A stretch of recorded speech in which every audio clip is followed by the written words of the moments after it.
दोस्तों, बिहार का राजनीतिक बाजार की गहमागहमी कम होने का नाम ही नहीं ले रही है।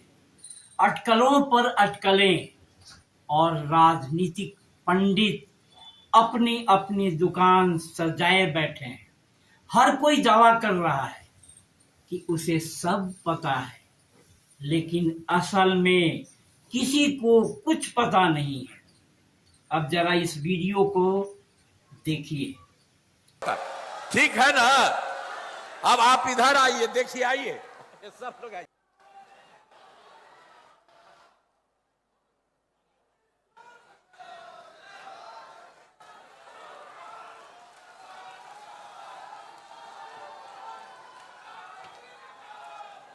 यह वीडियो उस समय का है जब सुशासन बाबू कैमूर में एक जनसभा को संबोधित कर रहे थे।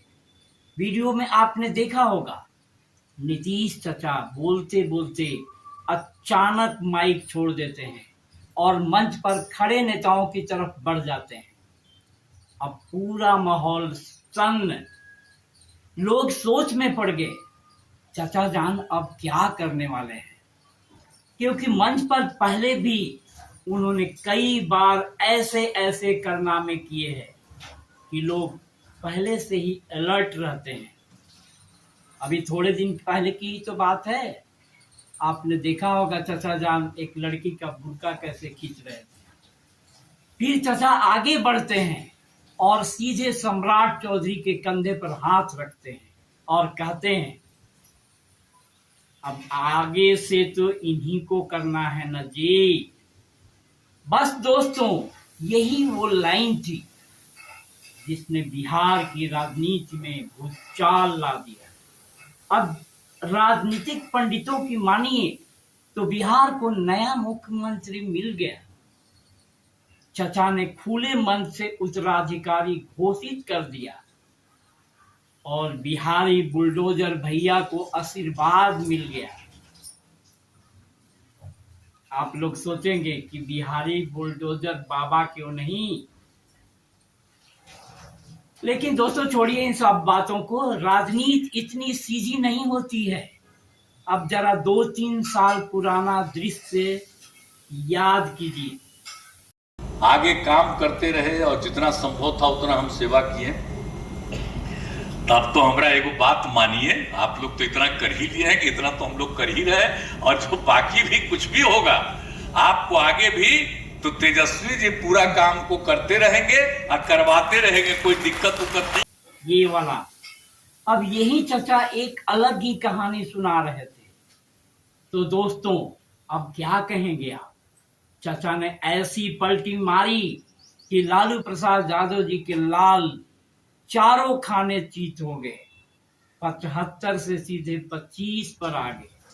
अगर राजनीति में पलटी मारने का कोई वर्ल्ड कप होता तो यकीन मानिए चाचा हर बार फाइनल जीतते। चलिए आज मैं भी थोड़ी देर के लिए राजनीतिक पंडिताई कर लेता हूं। अरे हंसिए नहीं दोस्तों, इस पंडिताई में मेरी चोटी नहीं कटने वाली है।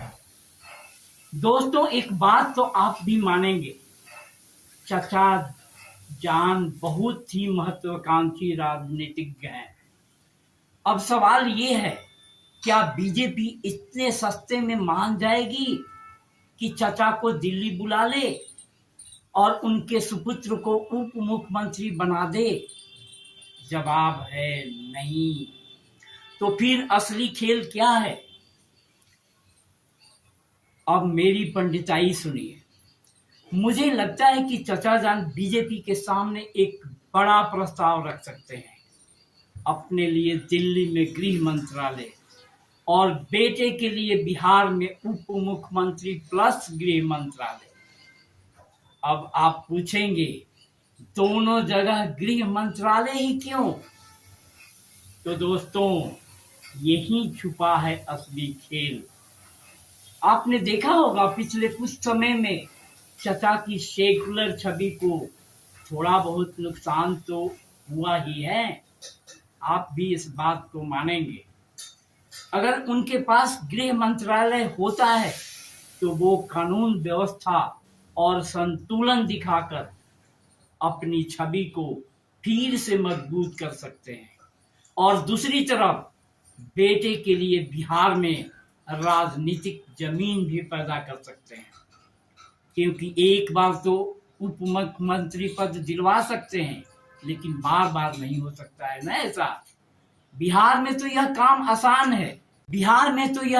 आसान है। सम्राट चौधरी मुख्यमंत्री की कुर्सी के बदले गृह मंत्रालय भी दे सकते हैं। दोस्तों, असली पेच दिल्ली में है। अब आप सोचिए, क्या अमित शाह जी अपना गृह मंत्रालय छोड़ देंगे? सीधा जवाब है, नहीं छोड़ेंगे। आसानी से तो बिल्कुल नहीं, लेकिन राजनीति में असंभव जैसा कुछ होता ही नहीं है दोस्तों। मेरा मानना है, अगर उन्हें प्रधानमंत्री बना दिया जाए तो बात बन सकती है। अब अगला सवाल, तो फिर नरेंद्र मोदी जी कहाँ जाएंगे? तो दोस्तों, 75 पार का नियम तो आपने सुना ही होगा। तो मोदी जी भी आराम से अपने बनाए हुए मार्गदर्शक मंडल में शामिल हो सकते हैं, जहां पहले से ही लाल कृष्ण आडवाणी और मुरली मनोहर जोशी बैठे हुए हैं। आखिर नियम तो उन्होंने ही बनाया है ना। लेकिन दोस्तों, जरा रुकिए, यह सब सुनने में मजेदार जरूर लग रहा है। आप लोगों को जरूर मजा आ रहा होगा, और चचा समर्थक लोगों को तो और ज्यादा। लेकिन इसमें एक गहरी बात छुपी हुई है। राजनीति में कोई अस्थाई दोस्त नहीं होता, कोई अस्थाई दुश्मन नहीं होता, सिर्फ अस्थाई होती है कुर्सी। आज जो विरोधी है वो कल सहयोगी बन सकता है, और जो आज साथ है वो कल विरोध में खड़ा दिख सकता है। और सबसे बड़ा सवाल, क्या ये सब जनता के लिए हो रहा है या सिर्फ सत्ता के लिए? दोस्तों, सच्चाई कड़वी है, लेकिन यही है कि राजनीति में जनता अक्सर सिर्फ दर्शक बनकर रह जाती है। तो दोस्तों, बताइए कैसी लगी मेरी राजनीतिक पंडिताई? कमेंट में जरूर बताइए। क्या सम्राट चौधरी मुख्यमंत्री बनेंगे? क्या चच्चा दिल्ली जाएंगे? या फिर कोई नई पलटी देखने को मिलेगी? वीडियो पसंद आया हो तो लाइक करें, शेयर करें और चैनल को सब्सक्राइब जरूर करें। नमस्कार, जय हिंद।